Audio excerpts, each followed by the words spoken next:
Today, I'd like to talk about something fun and new. Something that, well, my life wouldn't be the same without. I think it's safe to say that video games have had a pretty large impact on who I am as a person, and very few series have influenced it in quite the same way as Resident Evil.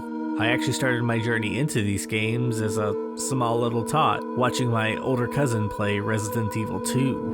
And when he walked into a room filled with zombies, my little brain could barely comprehend what I was seeing. As a result, I cursed, probably for the first time in my life, right in front of my mother. Well, she wasn't too happy about that, and gave me a lecture on why I shouldn't do that, all while I'm hoping my cousin can get out of his predicament as the zombies start lovingly munching on him. While his run of Resident Evil 2 sadly died there, my interest in the series was sparked into something of a fascination that, while tempered, has yet to be quelled to this day. It's for this reason that I decided that I wanted to delve into the series head first and give it the in-depth look it deserves. At this time, I don't know exactly how many of these games I'm planning to go through exactly, but I definitely intend to go through at least the main numbered series, as well as a few possible offshoots. I won't necessarily be looking at these in order of release, or even the order that I first played them. This is going to be more of going through the games in an order that feels right to me. I know that sounds super vague, and to be fair, it is. But you know what? It's my retrospective, and I'm going to do this in a way that feels best from my point of view. So with that in mind, please, fellow STARS members, sit down and relax as we take our first steps into this Resident Evil Retrospective.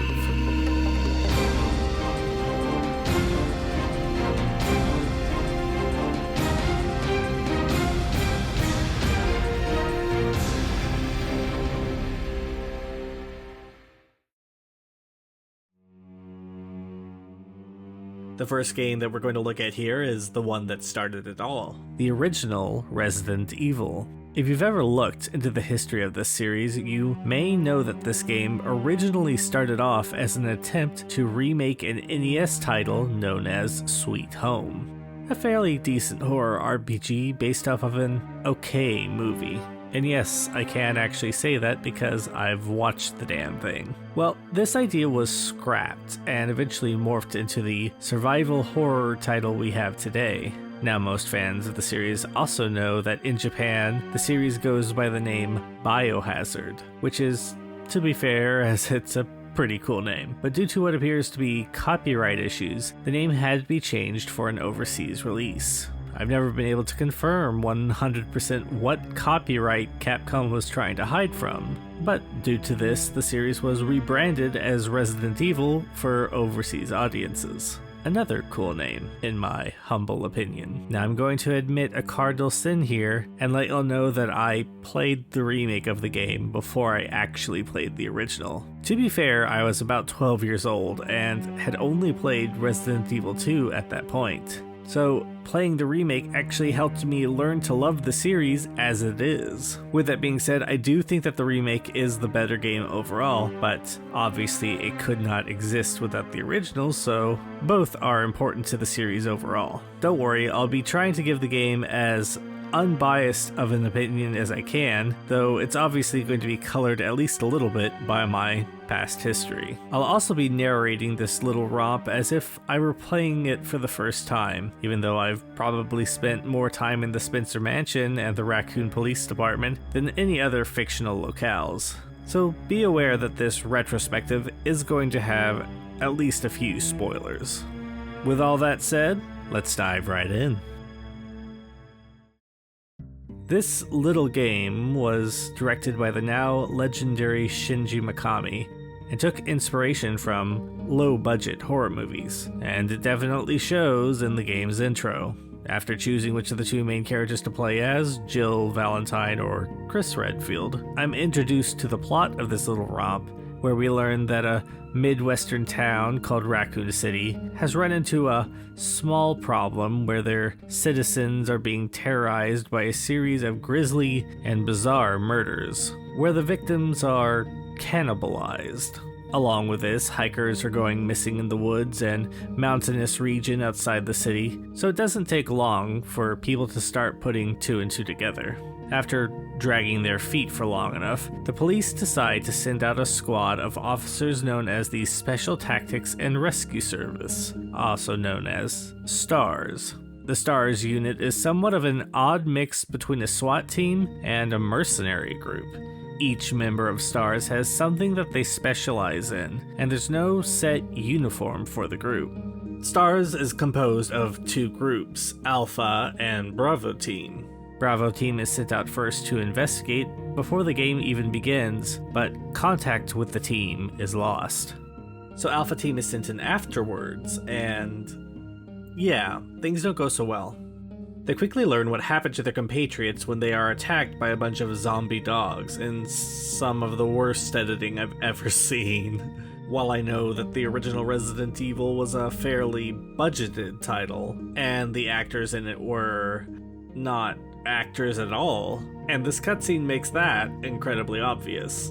Unfortunately, Alpha Team member Joseph Frost is mauled to death, and seeing this, pilot Brad Vickers nopes right out of there, leaving the rest of the team to make it on their own. Guys, you know there's still monsters there, right? Having no other choice but to try and find shelter from the creatures chasing them, the team runs until they find a mansion in the middle of the woods. Not having the liberty of being picky, Alpha Team rushes into the mansion and find themselves in one of the biggest mysteries of their lives.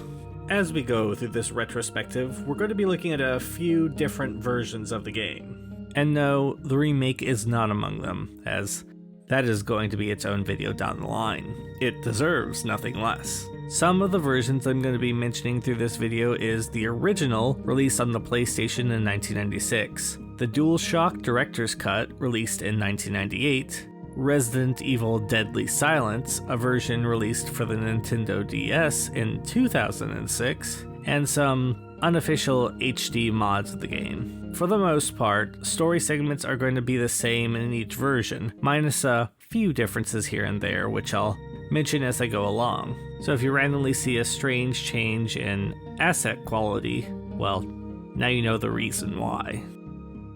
Once you get into the mansion itself, the game starts slightly differently depending on who you play as. If you're Jill, then she, team member Barry Burton, and Captain Albert Wesker all manage to get to the mansion, with Chris getting separated somewhere along the way. Alternatively, if you start as Chris, it's Barry who doesn't seem to make it, and you can only assume he was killed with the dogs outside, as you never run into him during Chris's playthrough. After some arguing on whether they should go back out to find their missing comrade, a gunshot is heard and either Chris or Jill and Barry will decide to go off and investigate. Now, finally in control of my character, I noticed that the game sports a control type lovingly dubbed tank controls. These controls make it to where forward and backwards will always send your character forward or back in relation to the direction that the character is actually facing, while left and right will rotate your character. This control scheme was deemed necessary due to how the game was initially created. You see, back in the early days of 3D, you were usually very limited in terms of how many polygons you could put on the screen at any given time. Generally, developers opted for fairly simple areas that you could wander around in, as well as some low poly models as to not break their respective gaming system. But alternatively, certain games instead opted to have 2D static backgrounds, with 3D elements added into the game world to create the illusion that you are moving on a 3D plane. Games like Final Fantasy, Mario Party, amongst many others, did this to great effect. But the difference between these and Resident Evil is that most of these only had one camera angle per area, and once a new area loaded up, the player would have enough time to reorient themselves before moving forward. Resident Evil, on the other hand, has multiple angles per area, so at any given moment, one direction may suddenly change to another. In order to prevent confusion, Resident Evil took inspiration from the game Alone in the Dark, and implemented these tank controls to ensure that even if the camera were to suddenly change, you'd still be running in the direction you initially meant to. And despite some who despise this control scheme, it honestly makes sense and was the right way to go. And hey, guess what? Despite them moving the camera behind the character in the more recent games, they are still using a tank control scheme. So quit your bitching. These controls work, and if you have ever wondered why they were initially implemented, well, now you know. After coming to terms with your character's movements, you may notice some difference between the two playable protagonists besides their sex. For one, both characters' inventories are different, with Jill having 8 inventory slots and a handgun, while Chris only starts with 6 and a knife. Due to this and some other changes within the game, oftentimes Jill's playthrough is referred to as easy mode, and Chris's as hard mode. But there is a bit more to it than that. Jill carries more items and gets a unique weapon that Chris doesn't, but she also can't take as much damage as Chris can, with certain enemies being able to kill her from what you'd think would be a much higher health pool. You'll also have something of a partner that only shows up if you're playing as the correct character. Barry will be helping out Jill throughout the game, and Chris? Well, we'll talk about Chris in a little bit. Jumping back into the game's story, if you're playing as Jill, good old Barry will call out to you while you walk through the dining room, exclaiming that he found a very convincing bloodstain on the ground, and that Jill should look around for more clues. I would have imagined that this would have looked better had the blood been part of the actual background instead of this weird 2D texture over it, but my guess is that something changed as production went along, and they simply didn't have enough time to create a new background to include the bloodstain. So I go out and check the hallway outside of the dining room, and here I'm introduced to Resident Evil's most iconic enemy, the zombie.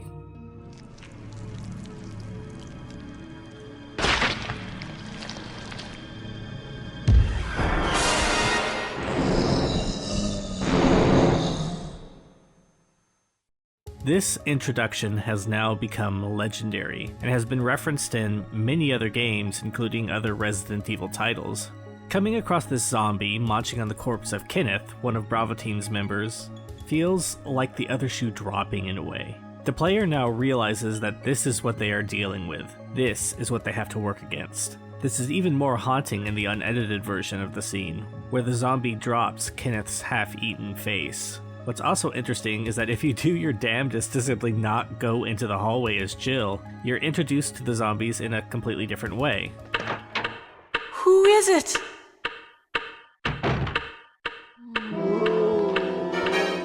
Hey, you! Stop!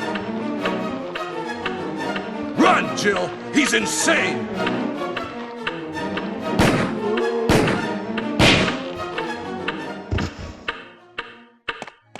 Well, seeing this, I do what most should do and get the hell out of Dodge. As Jill, we run into Barry, who is still getting intimately acquainted with the blood on the floor, before introducing him to the new zombie threat. Afterwards, we head back out to the main hall to find Wesker, only to see that he's gone missing. Or, if you're playing as Chris, that both Wesker and Jill are missing, leaving only Jill's gun behind. This, of course, would leave one to wonder what could have happened to them, but at least you have a much better weapon than Chris's knife to protect yourself. Realizing that there's not much to be done in the main hall, it's now time to investigate the mansion. Jill is given a lockpick by Barry, which she can use to unlock all basic simple locks and any keys that would be locked with a sword key, as it never appears in her game. This allows her immediate access to the areas of the east side of the map. Chris, on the other hand, doesn't have this lockpick, and therefore must find another way around by finding the sword key, which will most likely have him searching the west side of the mansion first, since there are more locations that can be explored if he goes that way. But that's not the only way Chris's story can progress. While exploring, I run into more zombies, which are usually pretty easily dispatched, but can become a problem if surrounded. If, God forbid, I were to run out of ammo, I can still use my survival knife as a last resort. But outside of a few specific instances, I don't want to. Using the knife requires getting right up on the enemies and hoping that you can knock them down before they manage to grab you. You can attempt to attack them while they're on the ground, and you'll usually get off a hit, but that's it.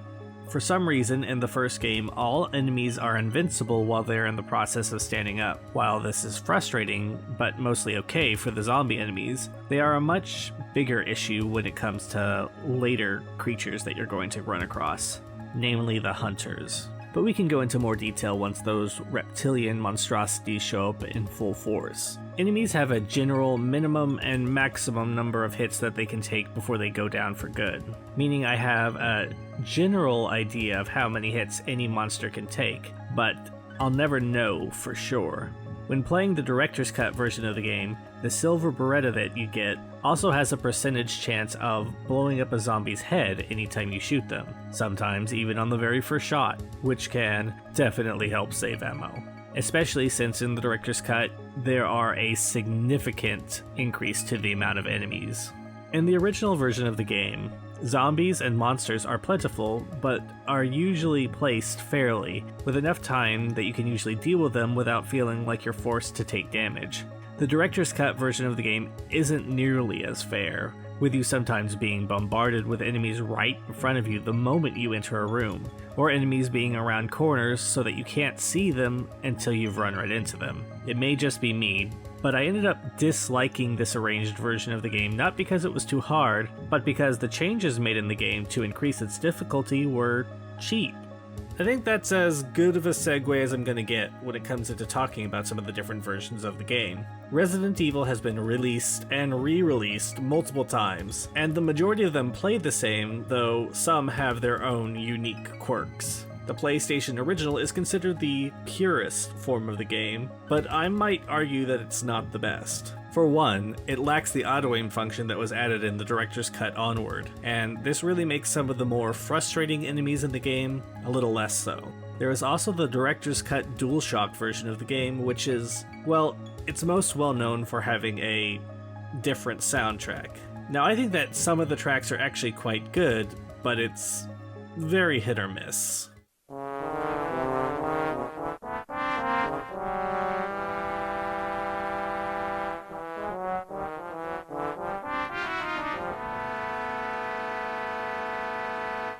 The truly interesting port in the collection is the Deadly Silence remix of the game that came out for the Nintendo DS. There are some additions to this version of the game that make it wholly unique when compared to the others. For one thing, if you play with the touch features on, every now and then you'll run into a minigame, including a boss fight at one point, where you use the stylus as a knife.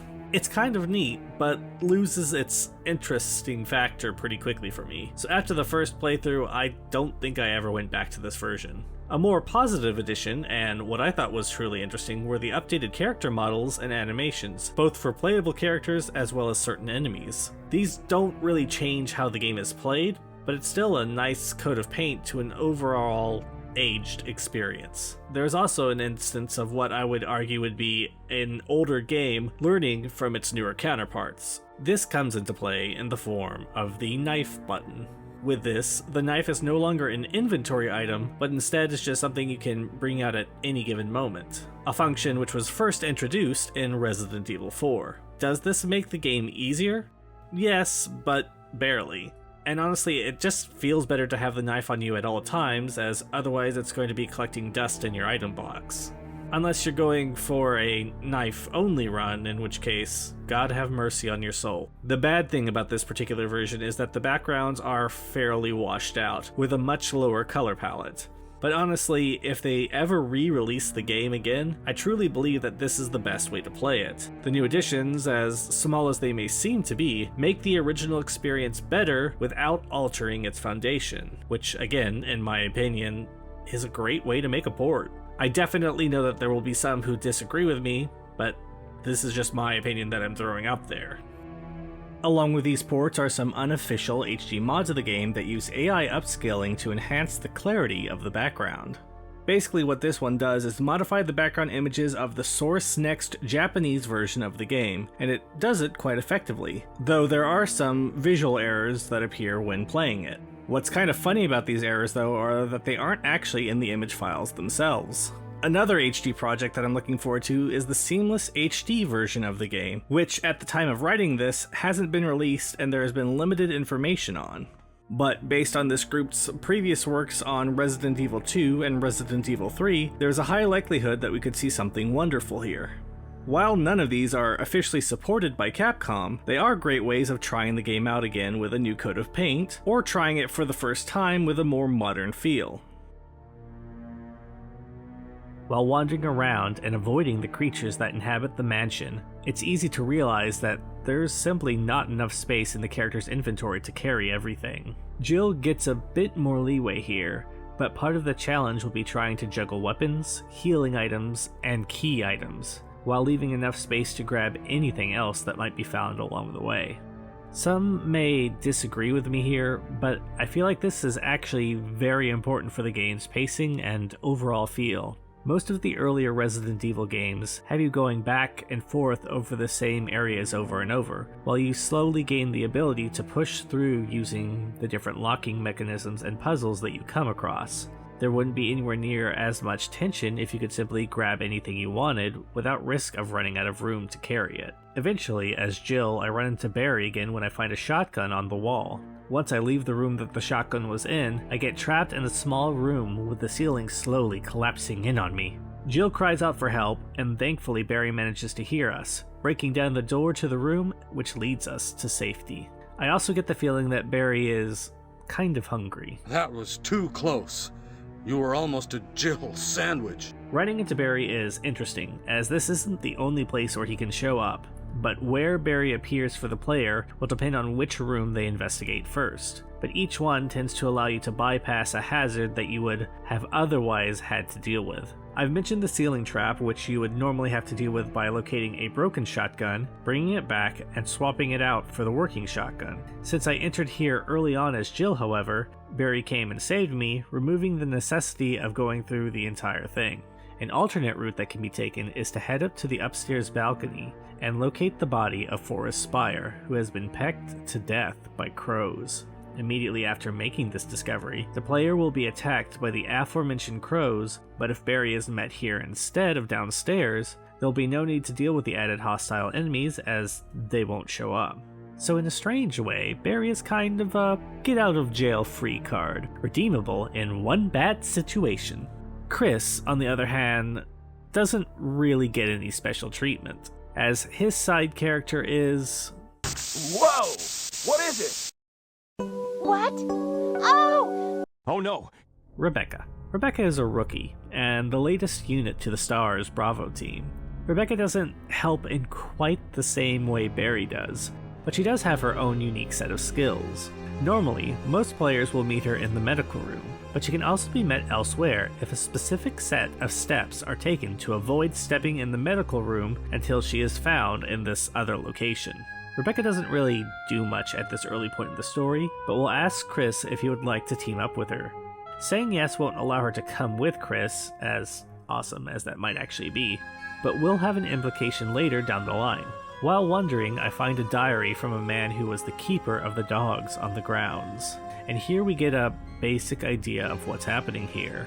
It ends up that there is a research lab somewhere on the grounds and some sort of contamination got out, infecting everyone who lived/worked here. The staff went on lockdown to prevent the virus from spreading, but eventually everyone who was here were turned or killed by the creatures wandering around the mansion. This is less than eloquently put, as the diary owner slowly loses their mind, with their final entry being the iconic words, "For itchy tasty." By now I've gotten a basic idea of the layout of the mansion, and have figured out what my first major goal is. This goal is finding 4 crests that can unlock a door in a small passage outside of the mansion. 3 are easily found by completing puzzles, one which is located by hitting switches on paintings in a particular order, one where I had to move statues to prevent gas from entering a room and then hitting a button in the middle of the floor, one found by putting a jewel in a tiger's eye, and the last behind a bookshelf that acts as another pushing puzzle. The last crest is a bit more in depth. The first thing that I do is come across the corridor that leads to the attic. Oh, Jill, this house is dangerous. There are terrible demons. Ouch! This is Richard, the worst and most hilariously voiced character in the game. He is usually found alone as Jill, or already dead as Chris, though you can still find him here with Rebecca, alive, if you never entered the medicine room earlier. If you find him alive, he asks you to get him medicine because he was bitten by a giant venomous snake. This leads me on a trip across the mansion to get him medicine, only to eventually reach him and for him to die anyway. But not before he gives me his radio. So, except for the fact that you get this radio at this point, this whole thing was pretty pointless. Having me run across the game's map in a vain attempt to save this man feels like padding. It ends up extending the game's length for maybe 4 minutes at most, but it feels out of place for a game that's otherwise been pretty well paced. After Richard's death, I go up only to find that the attic is locked, and I will need a shield key in order to get in. In order to get this shield key, I need to go to the music room on the first floor. In here is a grand piano, and behind a bookcase is a copy of Moonlight Sonata. If you're playing as Jill, it's easy enough. She plays the piano, and a secret entrance opens up where there is a bust with a golden shield inside. If I try to take it, though, the secret door will close behind Jill until it's put back. It was here that I remembered that there's a similar shield made out of wood in the dining room. Putting 2 and 2 together, I go to the dining room, grab the wooden shield, and swap it out for the gold one in the secret passage. I then move back to the dining room and place the gold shield where the wooden one was. This causes the clock in the dining room to chime and move, revealing the shield key needed to get to the attic. Success! If you are playing as Chris, things go a little different. Chris cannot play the piano. In this case, Rebecca will come in and offer to take over, but she's out of practice and doesn't play the tune successfully. I'll be given the opportunity to let her practice for a while, and then come back later to have her complete the tune and open the passage. I can also tell her that I don't want her to do that, but she'll do it anyway. I guess sometimes player choices don't matter. Who knew? Either way, the shield key is mine, and I'm going to put it to good use. So I head to the attic, and what do I find but a massive snake? This is Yawned, and in the original Resident Evil, this fight kinda sucks. It's not particularly difficult, but I'm very unlikely to get out of it without taking damage, which is doubly problematic because Yawn's attack can inflict the poison status, which will gradually damage Jill or Chris, and can only be healed with certain items, which there are a limited amount of. I can try to rush past the creature to get the final crest, but that's not likely to go very well, as Yawn is massive and can phase through its own body, making it easy to get trapped and killed. Which is the problem with this fight in general. You see, it's very easy for Yawn to trap the character in a corner and take quick chops out of them until they're dead. I can try to overpower Yawn at this point, but on harder difficulties it can take quite a few rounds before it finally dies. Well, I say dies, but it just kind of runs away at this point. Combine that with the cramped confines of the attic and, well, things could be better. Either way, I defeat the Yawn and grab the crest that it was inadvertently protecting. So let's get out of this dingy little attic. As I leave, of course, I have been inflicted with poison, and depending on what you've done previously, a few things can occur. In the original version of the game, if you're playing as Jill, you pass out and Barry comes along and gets you to the medical room. And once you finally wake up, it looks like you've been cured of your poison. Such a nice guy, that Barry. Hopefully something bad doesn't happen to him. In the arranged mode of the director's cut version of the game, however, Jill will need to hoof it back to the other side of the mansion to save her own skin. This also would have occurred in the original mode if you had simply chosen to not give Richard his medicine either, like a dick. So no matter what happens, the player is going to be forced to make that medicine trek at some point. When playing as Chris, instead of Barry coming, it's up to Rebecca to save the day. But she can't carry Chris across the map.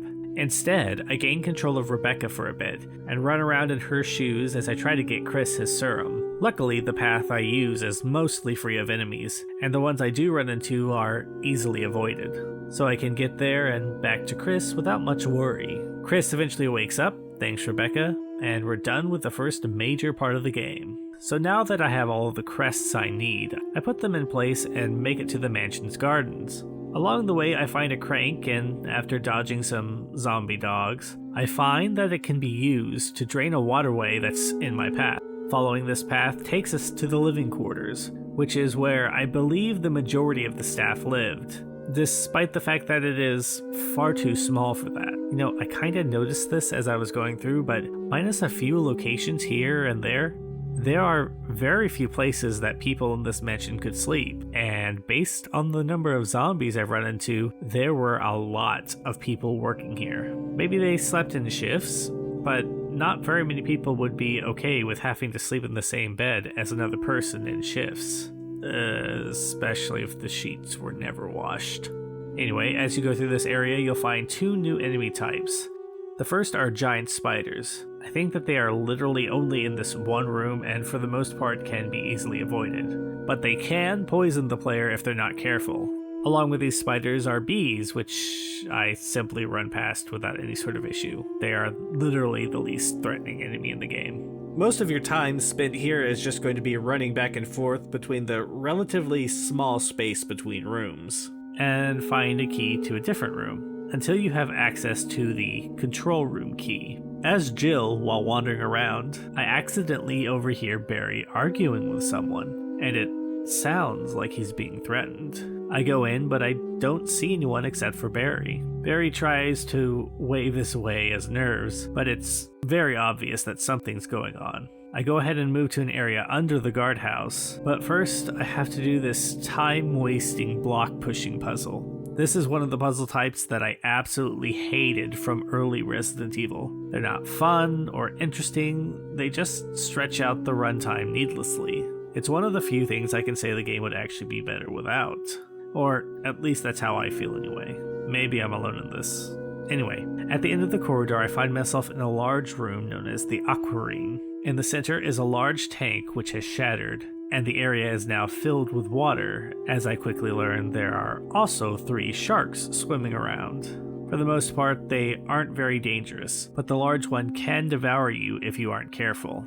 I quickly make my way through, draining the water in the area, and leaving the sharks as toothless guppies. This leads me to the final area, Room 003, where a giant plant monster resides. This is Plant 42, a plant that has rooted its way throughout the majority of the building, and whose tentacles strangle anyone who moves past them in the hallways. Plant 42 is, well, it exists. In my opinion, it's by far the easiest boss in the game. Well, excluding the giant shark Neptune from earlier. But I don't really consider that as a boss at all. Basically, all you have to do is stand back and unload on the thing. There's also a side objective that you can do, where you can weaken Plant 42 by poisoning its roots. In order to do this, a compound called V-Jolt needs to be created in the medical room right outside room 003. As Jill, this is easy enough as she can create the chemical without issue. Chris, on the other hand, received a D in high school chemistry and cannot mix anything on his own. What will happen instead depends on what you asked Rebecca to do. If you asked Rebecca for help, Chris will be grabbed midway through the fight, and Rebecca must go and poison the roots in order to get the plant to release Chris. If you asked her to stay put, however, she simply won't show up at all. If you're playing as Jill, there seems to be some situations where using the V-Jolt will cause Barry to come in and help defeat the plant monster, and sometimes he won't, and will only show up if you didn't use the V-Jolt. I'm unsure what causes this, but I think it might have something to do with the different versions of the games that are currently out there. What's also kind of interesting is that in the arranged version of the game, you end up going to room 003 before you set step in the Aqua Ring. So these particular areas are reversed. Either way, after these threats have been dealt with, I received the helmet key, and I remember that there are still a few doors in the main mansion that needed to be opened. On the way back, I run into Wesker, who, thanks to the ominous music playing when I meet him, and my overall knowledge to the series, I'm clued into the fact that he is probably not on our side. Go figure, the guy in all black and wearing sunglasses at night isn't a good guy. Either way, he tells me we need to go back to the main building and search any remaining rooms that we haven't seen yet. I guess this is the game's way of simply telling the player that they need to go back to the main mansion without it coming across as too forced. Wesker decides to slink off to who knows where, and I go ahead and make my way back to the mansion. On the way, since I got a radio from Richard, I get a call from that chicken shit Brad who left us all to die. He's basically saying that he's in the area looking for any survivors.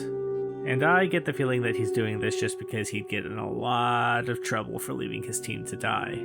So, after making my way through the gardens and back to the house, I find out that I was not so subtly followed.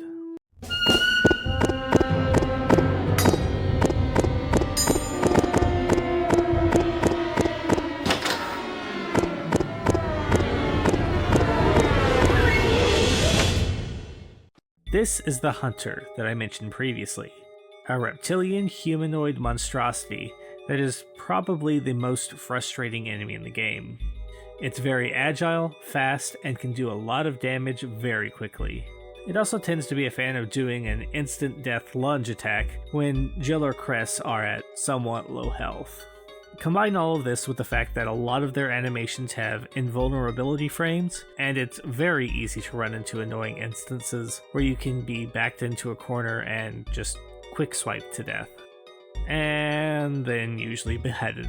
Now, I don't want you to think that I hate the Hunters. I absolutely love their design, but I think that they were balanced out better in later titles. Here, they can be absolutely horrid to deal with, especially when they are in groups.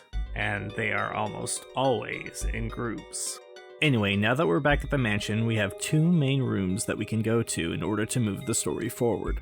The first simply gets us another jewel that we can use in the tiger statue that I mentioned earlier, as well as orders implicating that a pharmaceutical company, Umbrella, is responsible not only for the incident here, but luring the STARS members into the mansion as well. The second gives us a rematch with our favorite giant snake, Yawn. This fight is pretty similar to the first one, minus the fact that Yawn no longer has the ability to poison. So, in a way it's actually an easier fight, as long as you don't get stuck in a corner, which can still easily happen. A few rounds into the snake and it's finally down for good, dissolving into a weird purple goo. Along with this, it looks like Yawn left a hole in the floor, allowing us to proceed to the basement area. For Chris, all he needs to do is jump down and voila, he's in the basement. Jill has something else that happens. Wary of jumping down, as one should be, Barry comes in with excellent timing and offers her a rope that she can climb back up if she needs to. Unfortunately, Barry has a bad case of the butterfingers and... Hey, what's going on? Now I've done it. Sorry, Jill. Wait. I'll go and get another rope. Running off, he asks Jill to stay put. Now, at this point, Jill can move on and go through the basement the same way Chris does, or she can wait for Barry to get back, at which point he'll give her a passcode to a door that will allow you to get an important item without going through the entirety of the basement area. While this may seem relatively innocuous, waiting for Barry does impact the ending that you receive, though we'll get more into that later. As I proceed through the basement from either end, I find that the area is filled with zombies, or hunters in the director's cut. After bypassing the creepy crawlies, I end up in two separate rooms, one of which is the storage room with some ammo and a battery. This battery can be used in the gardens outside to operate a lift that couldn't be used previously. Also in this area is an eagle medallion that serves no immediate use, but most likely will shortly. While wandering around the mansion as Chris, you can hear Rebecca scream at some point. Where she is will depend on where Chris found Rebecca earlier, and if she helped him out in the guardhouse. Based on these decisions, she can be found in one of two locations, cowering from a mighty hunter. If it takes too long to reach her, she'll be beheaded right in front of Chris, something he doesn't take too well. If you manage to save her, she'll remain safe for the rest of the game. At this point, I've found just about everything I'm going to find in the mansion, and head back out to the gardens to the power lift.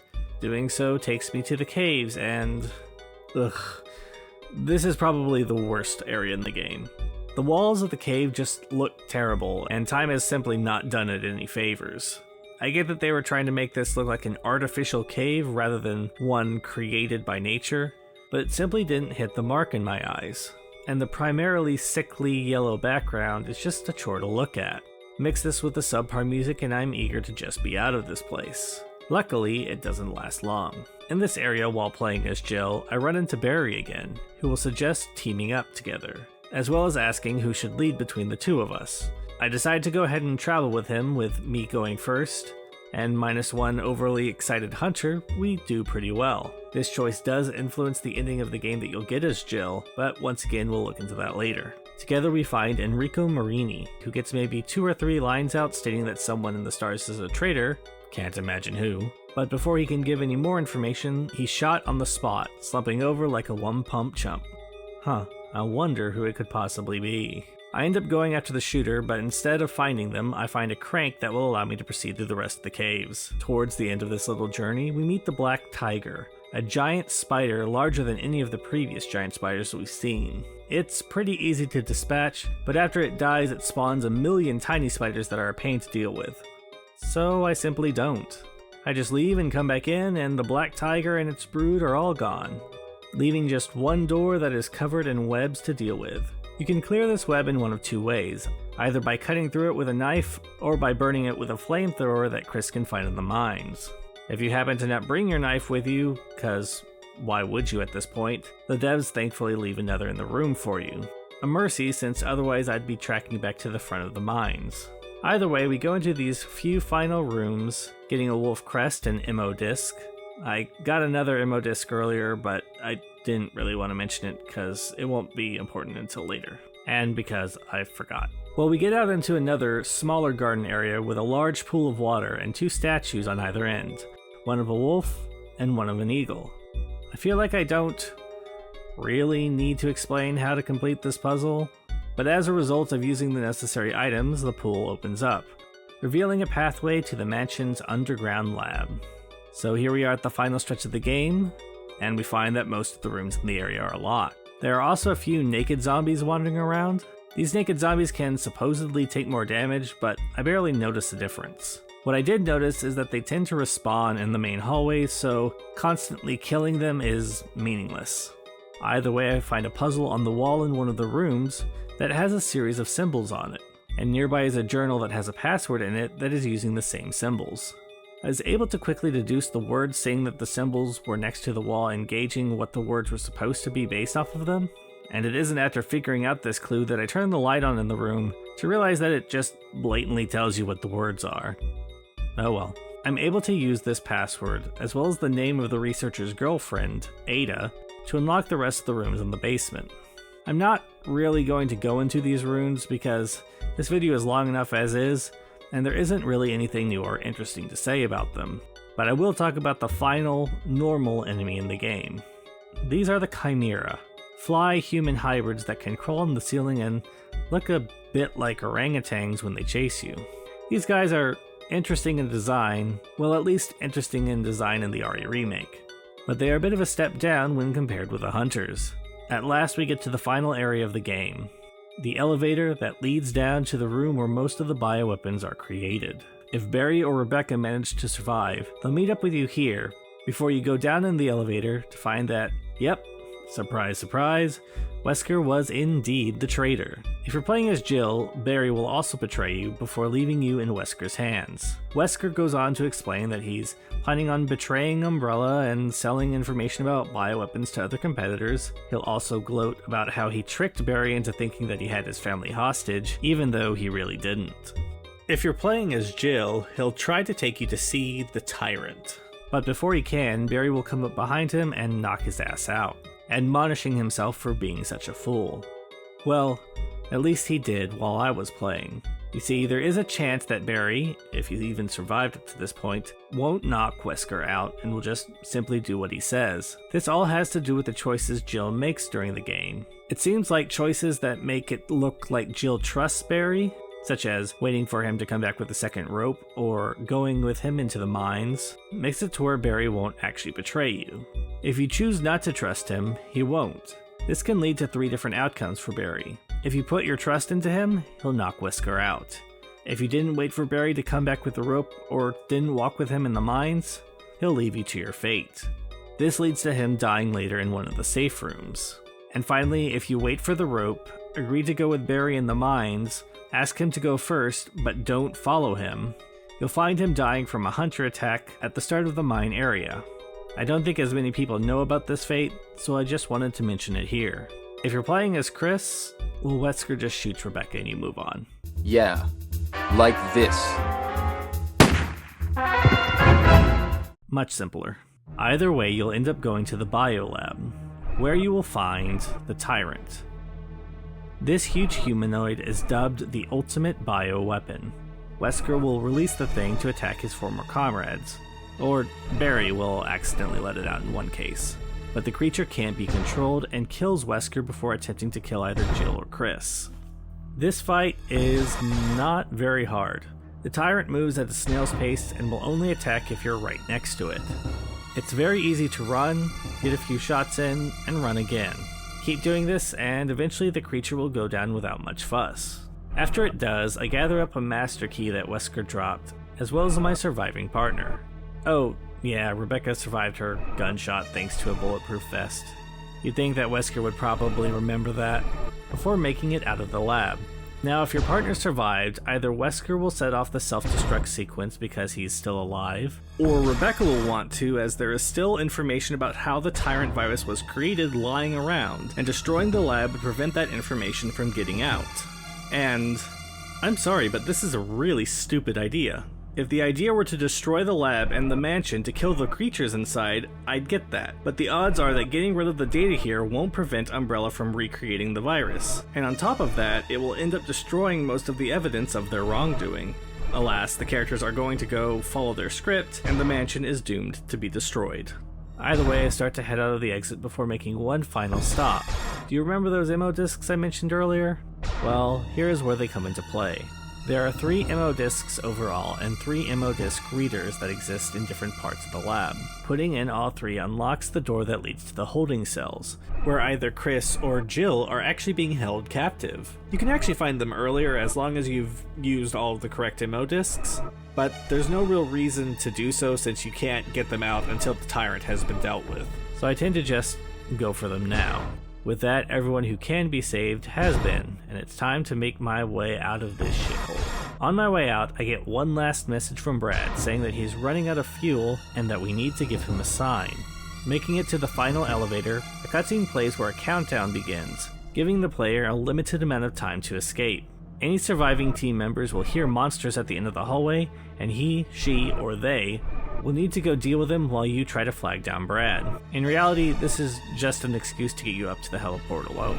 I immediately find a flare and set it off to tell Brad that I'm A, alive, B, where I am, and C, that he's a complete fuckface for leaving us all to die. I may have made up that last part. Of course, since this is the final part of the game, it wouldn't be appropriate to continue without one last hurdle. So out of the ground pops the tyrant again. And he's more pissed off than ever. The tyrant is much faster now, and can basically fly at the player with terrifying speed, lashing out with its mighty claw. When the tyrant starts to charge, I simply start running in the direction that its human hand is located, and usually it blows right past me completely. I can try peppering it with ammo, but there isn't really much that can be done here since I can't kill it with standard weapons. After a certain amount of time, Brad will drop a rocket launcher onto the helipad, giving you the means to slay the monster. And for some reason he calls Jill an Amazon, I think? It's coming! Jill! Kill that monster! You're our Amazon, Jill! I'm not really sure what that's about. I think that damaging the tyrant causes the rocket launcher to be dropped faster, but I can't say that for certain. I run up, grab the rocket launcher, aim it at the tyrant, then...